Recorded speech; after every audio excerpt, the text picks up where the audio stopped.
Salut les devins, c'est Saikyo. Bien que les explications de Kashin Koji au chapitre numéro 13 de Boruto to Blue Vortex soient relativement claires concernant ses capacités et pouvoirs liés au Jippo, les 10 directions, ce fut bref, mais le clone de Jiraiya nous expliquant qu'au gouffre de la mort, c'est arrivé, je cite, subitement. En regardant ces scènes se dérouler les unes après les autres sous ses yeux, il a eu une intuition. Tout cela était une réalité qui pouvait se produire. Il s'agissait de scènes du futur. Il réalisa une chose, tout cela ne prendrait pas fin avec la mort d'Ishiki tant que Jubi lui-même n'était pas éliminé. Cette planète, la Terre, restait toujours en proie à un grand danger. Oui, il lui restait encore des choses à faire. Il ne pouvait pas mourir ainsi, puis en faisant correspondre les scènes qu'il avait vues et ce qui s'est produit dans la réalité, il a approfondi sa compréhension et ses certitudes concernant ce pouvoir. Inséré dans son corps par Amado Sanzu, via l'ADN de Shibai Otsutsuki dont il prétend avoir récupéré le corps alors que l'âme de Shibai s'est élevée à une autre dimension, celui qui était considéré comme le dieu Otsutsuki détenant tous les Shinjutsu, le Otsutsuki immémorial. D'après Kashin Koji, tous les membres de Kara ont subi une transformation de renforcement, ont obtenu des cellules de Shibai qui ont été transplantées en chacun de eux, l'objectif étant de faire apparaître en eux l'un de ces nombreux Shinjutsu. Bien que, souligna-t-il, l'obtention de ce type de pouvoir relève a priori de la chance. Ainsi, Code obtint les pouvoirs de griffe, Daemon celui de réfléchir toutes les attaques, Ada un pouvoir miraculeux presque divin, Boro, Delta et lui était un petit peu orphelin de cet ADN de Shibai jusqu'à ce que Kashin Koji s'y éveille, le pouvoir de voir tous les futurs qui peuvent se produire, le Jippo, les 10 directions. Il poursuivra nous expliquant que l'avenir n'est pas un seul chemin tout tracé. Il y a des embranchements complexes, de nombreuses histoires sont ensuite éliminées. Il n'y a donc pas de multivers, mais plutôt une sorte de battle royale entre différents futurs. Un seul finit par se réaliser. Nous avons par exemple évité celui où Naruto a été tué par Ishiki. Ça ne s'est pas produit, mais le taux de probabilité était élevé. Idem pour le jour où Sarada et Boruto auraient pu être tués par Kawaki, terminant par être dévorés par le Jubi. Ce ne sont à ce stade pas des réalités alternatives, mais des futurs qui auraient pu se produire, et d'autres à ce stade du chapitre numéro 16 sont également dans cette sorte de battle royale des futurs. Un seul finira top 1 et se produira. C'est assez éloquent de la part de Kashin Koji et j'ai voulu pousser encore plus loin, je me suis renseigné, je vous ai synthétisé tout ça, vous livrant tout d'abord le fruit de mes recherches, puis ensuite celui de ma réflexion qui en découle. Sur le plan étymologique et symbolique, Jippo se traduit par les 10 directions, voire même par toutes les directions. Dans la réflexion et la philosophie bouddhiste, les 10 directions représentent un univers infini où tout existe et chaque direction est associée à différents aspects de la sagesse ainsi que de la compréhension. L'utilisation de ce terme pourrait donc impliquer une maîtrise totale ou une compréhension absolue de l'univers dans toutes ses dimensions. Du côté de l'héritage de Shibai Otsutsuki, il est décrit comme un dieu parmi ces derniers ayant atteint un pouvoir si extrême qu'il n'a plus besoin de forme physique. L'héritage de Shibai pourrait signifier que Kashin Koji a accès à des pouvoirs proches de la divinité, notamment concernant l'espace-temps, lui donnant des capacités qui pourraient surpasser les limites physiques et mentales des autres ninjas. Kashin Koji, on en a discuté dans une précédente vidéo, est déjà à lui seul une figure symbolique. Il est en plus de surcroît dans l'œuvre un clone de Jiraiya, et donc porteur, même sans le vouloir, même indirectement, de sa philosophie de vie. Avec le Jippo, il pourrait incarner une agglomération de la sagesse humaine de Jiraiya et de la puissance divine des Otsutsuki, symbolisant la convergence entre l'humain et le divin. Les 10 directions se reflétant au travers du personnage comme une ascension spirituelle ou un cheminement vers l'illumination. Illumination retranscrite directement par sa vision des futurs possibles. Il gagne donc en maîtrise sur le monde matériel, mais aussi d'un aspect beaucoup plus spirituel. En mythologie et philosophie bouddhiste, c'est également relié à tout ce qui est de l'ascension ultime d'un être humain au rang de divinité ou d'élu. Ça renvoie au dépassement de soi pour atteindre un état de conscience universelle. Kashin Koji deviendra alors une sorte de sage ultime qu'il n'est pas encore, mais il apprend à le devenir, capable de guider Boruto vers la compréhension des vérités universelles. Les pouvoirs de Kashin Koji pourraient se développer.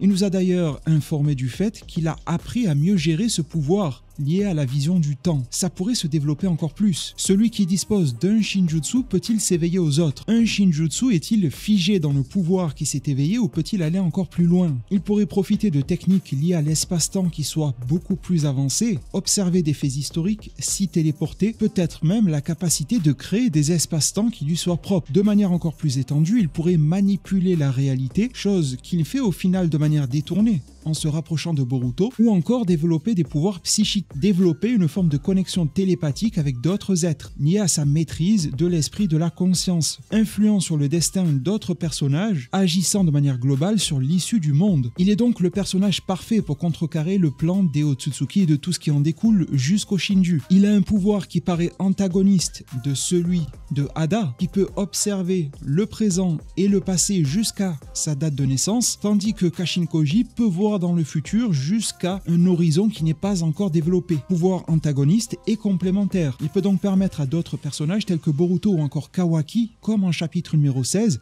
d'évoluer pour atteindre un niveau de puissance bien plus ample que ce qu'il possède. C'est déjà fait pour Boruto et c'est en cours pour Kawaki avec la levée de ses limitations. Kashin Koji symbolise à lui seul le futur potentiel de l'humanité et tous ces types de personnages-là, notamment modifiés via l'ADN de Shiba Otsutsuki, représentent une nouvelle phase, bien au-delà de la technologie de simple cyborg, celle où la maîtrise de pouvoirs quasi divins devient nécessaire pour affronter les menaces de niveau Otsutsuki. Là où Sasuke et Naruto étaient dotés naturellement en tant que réincarnation de ces entités, si l'on veut rivaliser à nouveau sans forcer le récit à avoir des réincarnations à foison, il va falloir muscler son jeu via l'ADN de l'ennemi. J'aperçois un lien entre Jippo, les 10 directions, et Rikudo, les 6 chemins, dans l'univers de Naruto, Boruto et tout Blue Vortex. Ce sont deux concepts profondément ancrés dans la philosophie bouddhiste qui se renforcent mutuellement pour exprimer un chemin vers l'illumination ultime et la transcendance. Dans le bouddhisme, les 6 chemins font référence aux 6 sphères de l'existence, Rokudo, à savoir les 6 états de réincarnation.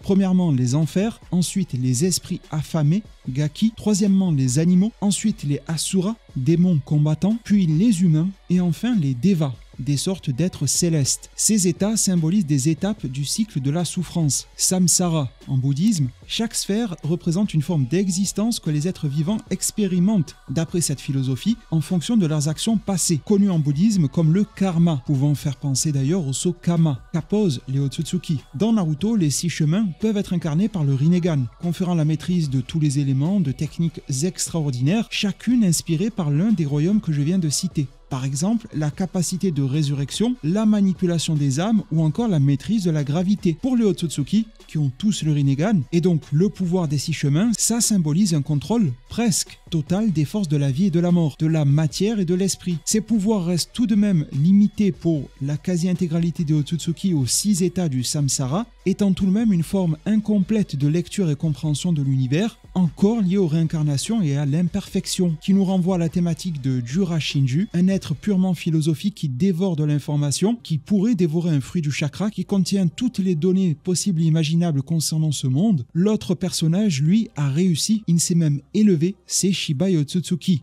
En plus d'être complémentaire aux 6 chemins, en bouddhisme, le Jippo, les 10 directions, est comme une étape supérieure qui représente le tout, une vision holistique de la vie, l'universalité, englobant l'espace et le temps dans toutes ses dimensions. Les 10 directions incluent les 4 points cardinaux, nord, sud, est, ouest, les 4 points intermédiaires, nord-est, sud-est, sud-ouest, nord-ouest, ainsi que le zénith, le haut, et le nadir, le bas. Les 10 directions symbolisent un état de conscience ou de pouvoir suprême qui dépasse le cycle du samsara, celui donc des 6 chemins. Être en harmonie avec les 10 directions, tel que le recherche Kashin Koji, signifie atteindre une compréhension complète et une union avec l'univers, au-delà des limites de la réincarnation et des émotions humaines. Cela pourrait à terme, dans l'œuvre Boruto, représenter un niveau de pouvoir qui surpasse le Rinnegan, menant vers un détachement des limitations mortelles. Kashin Koji, en tant que clone de Jiraiya, représente une figure de la réincarnation et de la résurrection lui-même. Il a, en quelque sorte, reçu une seconde chance. En tant que clone, il a cette nouvelle vie, partageant, sûrement sans s'en rendre compte, les idéaux de son modèle d'origine. Sauf que lui, héritant de Jippo, peut transcender l'humanité et même l'entièreté du cycle de réincarnation du Rikudo, qui pourrait mettre en place un chemin des dieux, au-delà de toutes les souffrances du samsara. Shiba Otsutsuki a vécu d'innombrables cycles de réincarnation et il est à ce stade-là à la culmination d'un cheminement spirituel et physique. Il a atteint cet état en absorbant de multiples fruits du chakra à répétition. Il dispose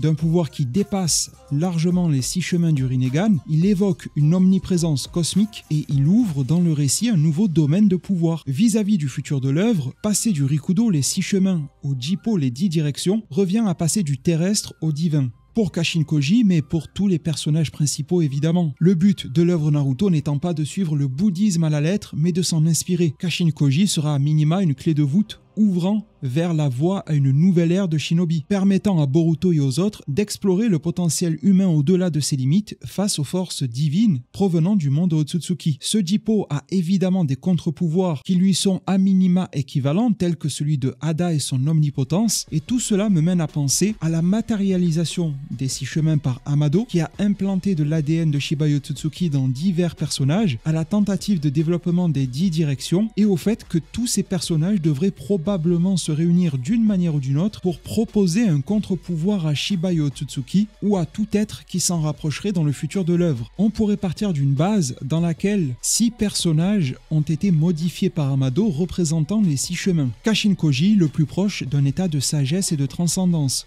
Code, dominé par son obsession, devant évoluer en faisant face à ses démons intérieurs. Il est extrêmement instable, on peut le considérer comme le Asura. Hada, si elle dépasse son désir d'amour humain, pourrait trouver un éveil spirituel l'amenant à une compréhension universelle. Delta et Boro n'ont pas éveillé de pouvoir. Boro est pour le moment listé comme mort dans le récit. Delta pourrait s'éveiller plus tard, ce pourrait être le sujet d'une nouvelle vidéo si vous le souhaitez, mais ils sont liés à des aspects plutôt primitifs et corrompus du samsara, par définition seraient moins enclins à atteindre les 10 directions, sauf si une transformation intérieure profonde survenait. Daemon nous fait penser à un lien avec les enfers, pouvant utiliser son pouvoir pour aller au-delà de ses propres limites destructrices et le fait qu'il reflète les envies les plus meurtrières de ses opposants. C'est une forme de base que Amado et d'autres personnages vont mener à évoluer. En espérant que Boro, bien que mort, ait une influence sur l'histoire à la suite, il nous manque à ce stade 4 personnages pour passer de l'incarnation du Rikudo au Jippo. Il y a plusieurs prétendants à cela, je pense en premier lieu à Amado qui a dû se modifier lui-même,